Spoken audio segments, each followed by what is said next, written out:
ito na par.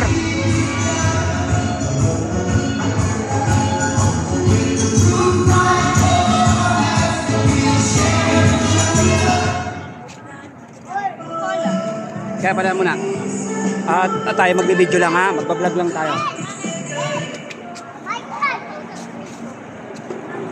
Oh, kaway ka muna, kaway. Ayun. Ito muna. Bablog lang tayo sa ating ano.